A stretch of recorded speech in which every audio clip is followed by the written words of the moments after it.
Montpellier s'enorgueillit d'un musée qui se situe tout près de sa célèbre place de la Comédie. Le musée Fabre, qui fut créé en 1825, offrit un écrin indispensable à l'effervescence artistique qui marque la ville au XIXe siècle. Plusieurs événements ont participé à ce dynamisme singulier. L'arrivée des lignes de chemin de fer, qui sortent la ville de son isolement, le développement d'un milieu universitaire, la naissance d'une grande bourgeoisie cultivée qui offre à l'art un public, des collectionneurs, parfois des mécènes. Ils aiment faire réaliser leurs portraits et fournissent ainsi à de nombreux peintres leur principale source de revenus.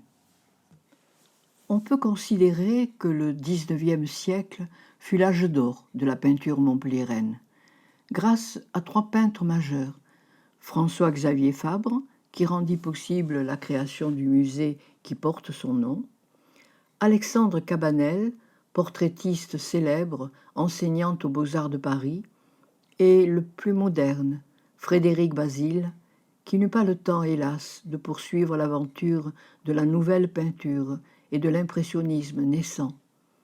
Engagé volontaire dès le début de la guerre de 1870, il mourut sous les balles. Il avait 37 ans. Dans son roman consacré à la Grand-Rue, l'écrivaine montpelliéraine Jeanne Galcy l'évoque dans son atelier de la Grand-Rue Haute en train de peindre la célèbre toile Réunion des Allemands, qui lui inspira une saga de 4 tomes, La surprise de vivre.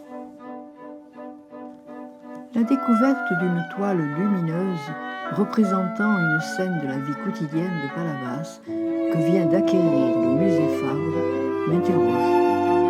Comment se fait-il que je n'ai jamais entendu parler de ce peintre?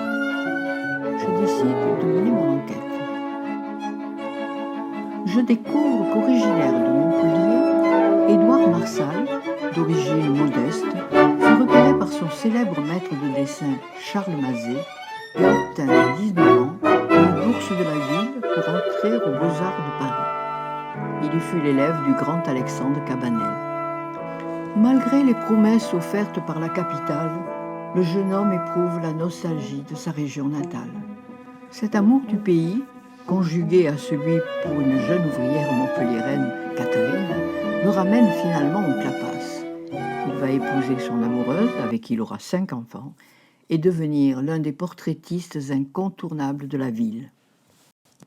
Parmi les plus célèbres personnages dont il fit le portrait, on reconnaît Jules Pagési, le maire dont la politique haussmannienne a durablement modifié l'aspect de la ville. Alfred Buyas, qui légua au musée Fabre sa fabuleuse collection. De 1868 à 1888, il expose à Paris portraits et scènes de genre au Salon des artistes. Travailleur infatigable, croquant inlassablement les scènes et paysages autour de lui, son œuvre est incroyablement éclectique. Des sociétés de philanthropie religieuse lui proposent des commandes, notamment pour décorer les églises de sa ville ou de sa région natale. Au musée Paul Valéry de Sète, on peut découvrir cet étonnant tableau. Sous le regard amusé d'une jeune femme, un vieux bourgeois pose un baiser sur les lèvres d'une bacchante. Sous le Second Empire, le problème de la moralité dans la peinture se pose en permanence. La censure menace. Malicieusement, Marsal nomme satire le nouveau type social du XIXe siècle, le bourgeois. En quête de sujets licencieux, la moralité des sujets exposés, portraits, paysages, nature morte, le laisse sur sa faim. Peut-être espère-t-il par son baiser redonner vie à la belle bacchante. Marsal fut également illustrateur, éditeur, fondateur de journaux. Avec son ami Frédéric Mistral, il deviendra, en tant que fait libre, un gardien zélé de la culture et de la langue occitane. Il connut un grand succès populaire grâce à la publication de son livre « Dins las carrieras d'au Clapas » dans les rues de Montpellier. Il y fait preuve de ses talents de conteur et d'illustrateur. Il brosse le portrait des personnages familiers aux Montpelliérains de la fin du XIXe siècle, des petites gens qu'il connaissait bien, et fait revivre avec malice, mais grand respect.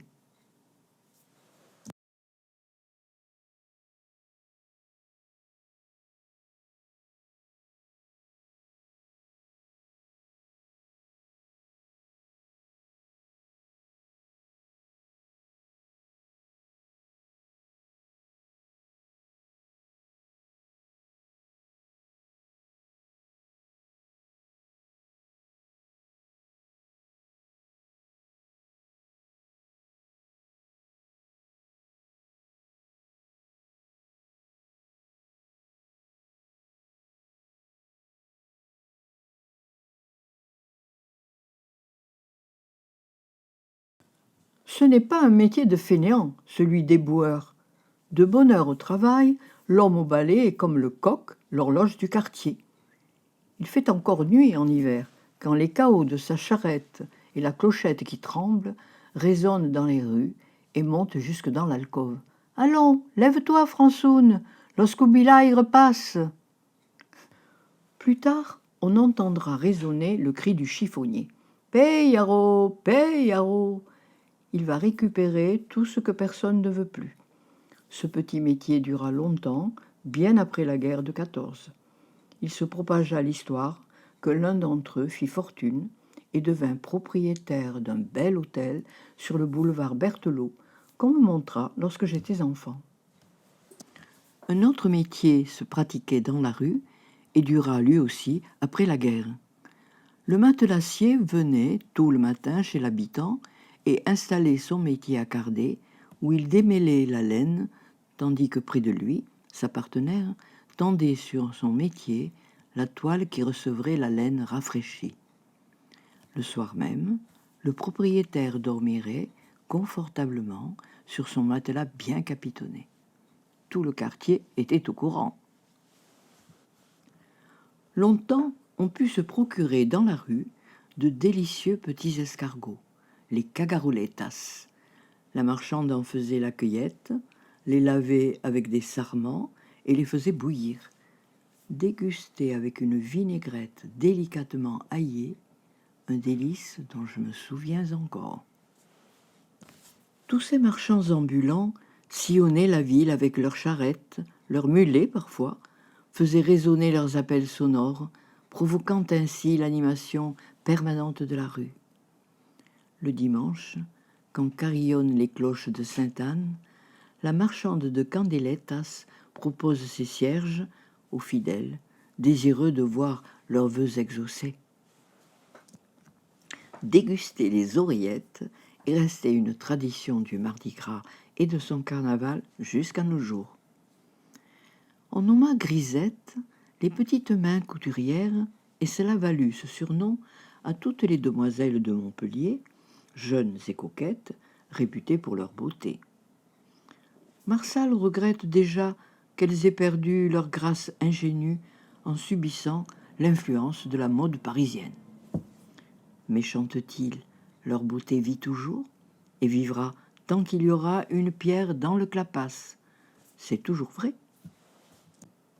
La rue accueillait aussi avec indulgence les Nessis, les simples d'esprit.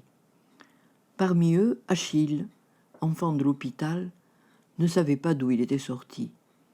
La pauvre femme qui l'avait mis au monde n'avait pas fait un chef-d'œuvre. Achille était aussi laid qu'il se croyait joli garçon et séduisant. Et voici Rousset, le commandant Portefaix. Entre deux chargements, il montait sur son grand cheval, échappé tout harnaché de sa cervelle. Planté au milieu de la place, il passait en revue un régiment invisible et bramait « Régiment, en avant ! Plan, rataplan, plan, plan !» Il y avait aussi, bien sûr, les ivrognes, las ivrognas, dont la liste était bien longue. Regardez Béziès, c'est lui qui avait le vin joyeux. Il quitta madame Béziès pour dame Jeanne, la bonbonne.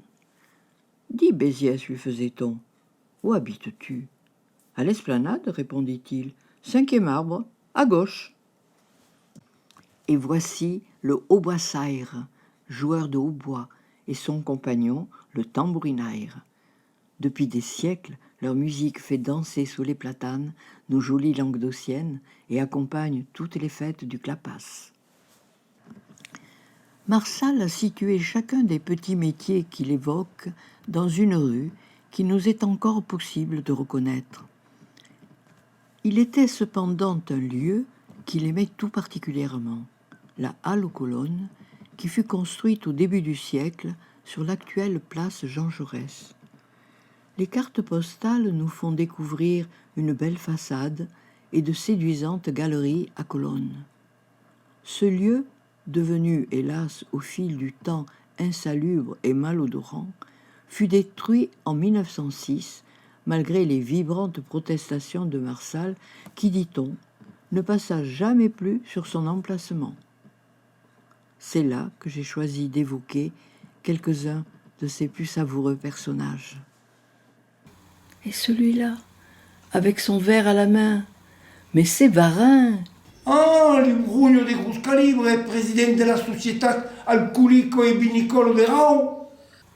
Marsal raconte qu'un jour, empégué plus que de coutume, il se retrouva à l'hôpital. Le soir, on le retrouva raide mort. On le porta à l'amphithéâtre en vue de dissection. Le lendemain, quand les carabins vinrent se mettre au travail, ils le trouvèrent assis sur son cul, en train de prêcher à 2 macabées. Il sortit tout gaillard de l'hôpital.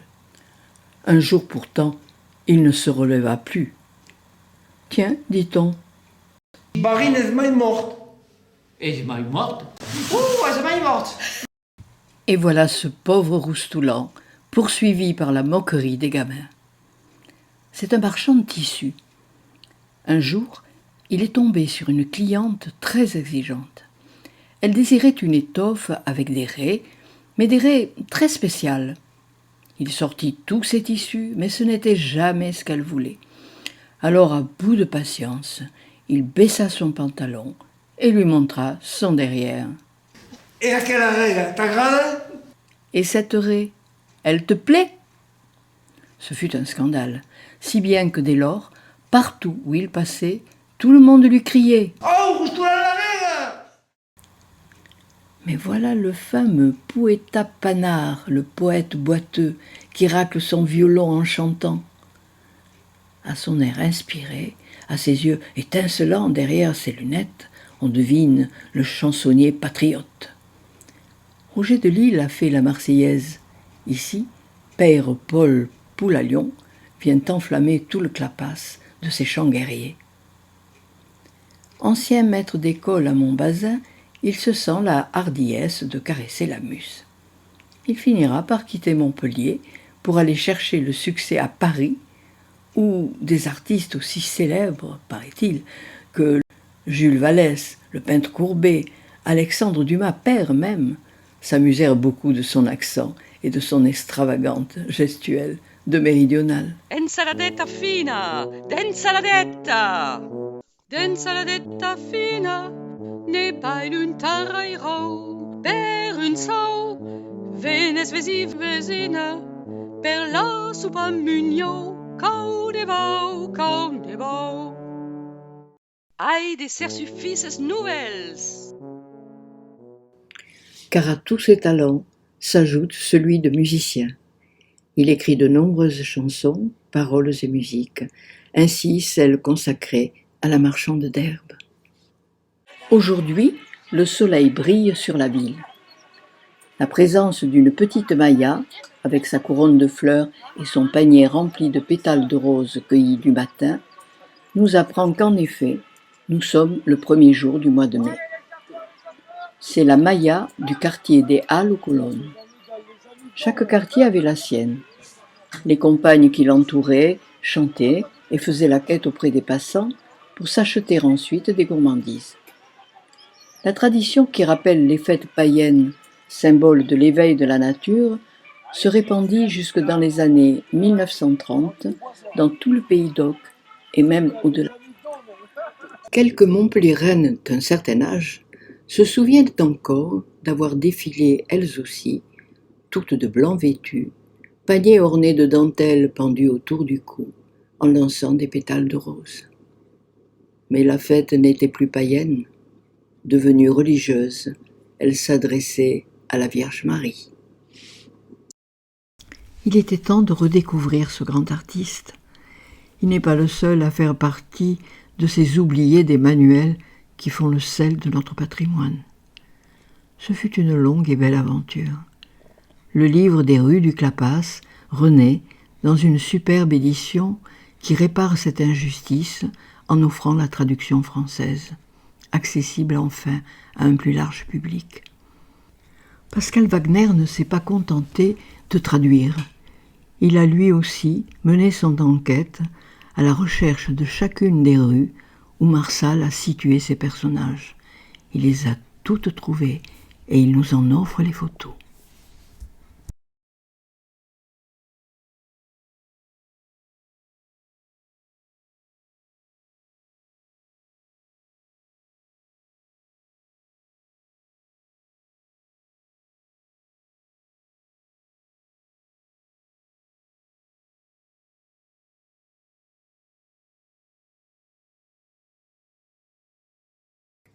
À l'heure de souffler sa 83e bougie, le peintre continue de tenir le pinceau. Il mourra dans une maison du quartier de l'Écusson, où il a toute sa vie désiré vivre.